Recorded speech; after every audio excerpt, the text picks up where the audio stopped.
So as I showed yesterday, with the new quest line, we'll be getting new Guardians. And in fact, we'll be getting a total of 5 new Guardians, each having some pretty powerful effects compared to what we've seen before. However, they are all still relatively unique and you may very well still use an older Guardian. I've managed to obtain all of them, and so in this video we're going to go through them, what benefits they actually give you, and also some info on an upcoming system which will allow you to actually upgrade Guardians. So you can see I've obtained each of the new 5 Guardians, all of which very simply come from the new area Talandre and the Exploration Codex linked to it. We begin with the Gloomy Jester Barbason. He's very simply just going to give you a 300 extra CC hit chance and 300 extra CC resistance. These Guardian effects last 30 seconds. That's generally how all of them work, except if it's specified otherwise.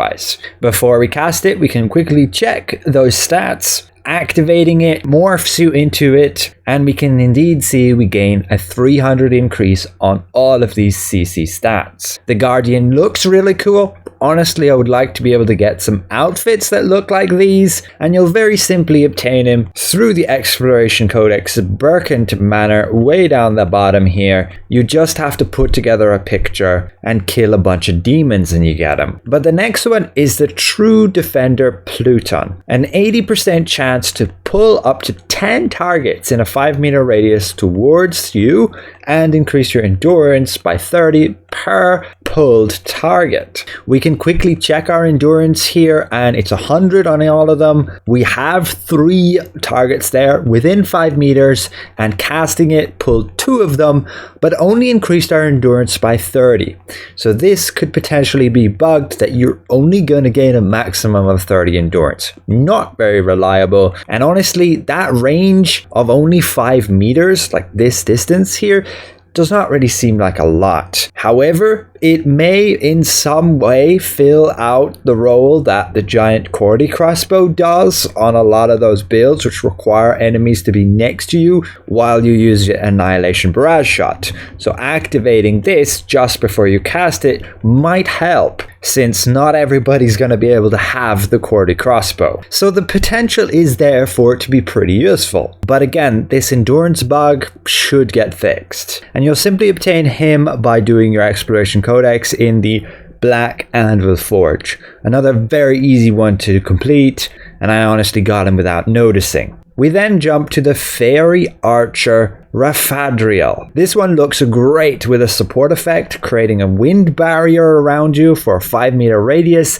and this affects all party members, increasing your magic and ranged evasion by 200 along with attack speed by 10%. We again quickly check our stats here, and when we go to cast it, you can see the area it creates. So again, it's a full team support effect, and it does indeed boost those stats properly. Again, this is the area. It's basically the area of like Fountain of Life, if you want to put it down with that, as say a healer, but it only seems to last about 10 seconds versus other Guardian effects are more like 30 seconds. This Fairy Guardian will come from the Crimson Manor. You just have to complete Enraged Guardian. It was a bit annoying here for me with a ton of ping. Basically, you got to interact with these pillars without them getting hit by the red zone. So you got to interact with it at the right time. Here we done it too early. So I personally had to time it, wait for the red, let it hit me, and then interact with it. Just like this here, and that triggered it. And you got to activate all of them, then kill a group of enemies, interact with the guy, and you've gone and obtained this new Guardian, the Fairy Archer. Next, we go to the Soundless Mage Talicia. This is a huge healing Guardian. It's going to boost your skill heal by 25%, remove any CC effects from your party members within 15-meter range, and heal them for 8% of their max health over 5 seconds. Casting it will look like this and won't actually give yourself the the heal over time. So it's only going to work to heal your allies. But looking at our stats, we can see we have gained that 25% extra skill heal. For some reason, you also gain 4 evasion for being like an elf. Maybe they'll add races to this game at some point. But yeah, the skill heal's gone down to 1% when the effect's gone.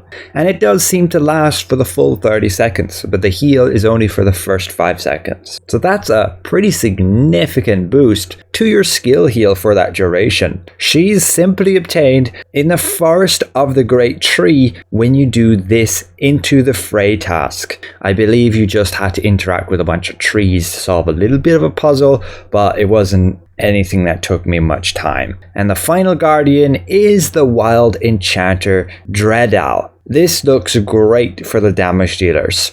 Your attack power is boosted by 30%. Your hit chance boosted by 100 and cooldown speed by 5%. And all party members within 15-meter radius also receive this effect, but just for 5 seconds. Again, we checked our stats, our hit chance, our base damage, and when we actually cast this thing, you can see how it looks here now. This figure, we did indeed gain that boost of the base damage and the hit chance. And yeah, it lasts for the full 30 seconds, with also being a team support effect, but only for 5 seconds. In order to get this guardian, you have to do the task here.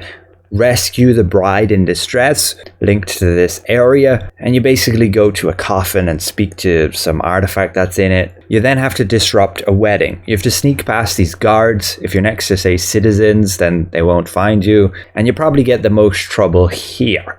You have to sneak past Nicholas, and he can find you pretty easily, and if he does, it's a hard reset back to where you started. So just be patient, watch where he walks, and as soon as he gets far enough away from where you need to go, you can then grab the objective. You can't go in the water, that's also a hard reset. Can't morph here. After that, it's more sneaking past guards, and they'll spot you if you're too close, but you should be able to manage, and then you will gain the Guardian form once completing it. And that's all of the 5 new Guardians upcoming. Ultimately, I would say for PvE, the Wild Enchanter looks really good for the attack power. The hit chance can be very useful for PvP in some situations too, but it's hard to give up the extra shield from, say, Lady Knight, or the automatic damage from the Shade Revenant. The Soundless Mage looks super good for healers who are in, say, a tough spot, need that extra healing output,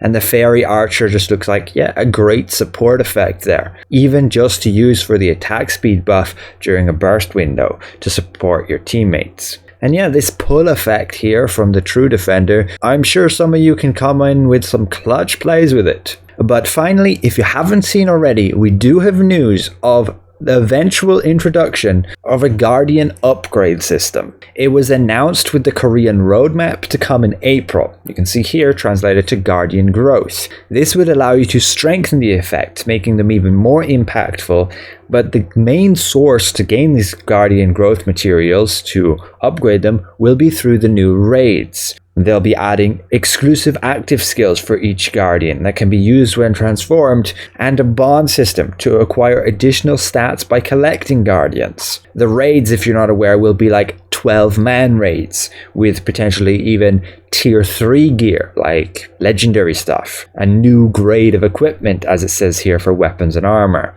But we will unlikely get this for a while, with it being expected for Korea in April. So far, they've pretty much followed through with everything on this roadmap, so it seems they'll be sticking with that, which is pretty exciting. I'm particularly looking forward to what the spiel will be with regards to the raids. I love me some big group PvE coordinated content. That's a bit of a challenge. You can see the history of my channel on the game Neverwinter. But that's it for now. Thanks all for watching, and we'll see you guys around. Goodbye for now.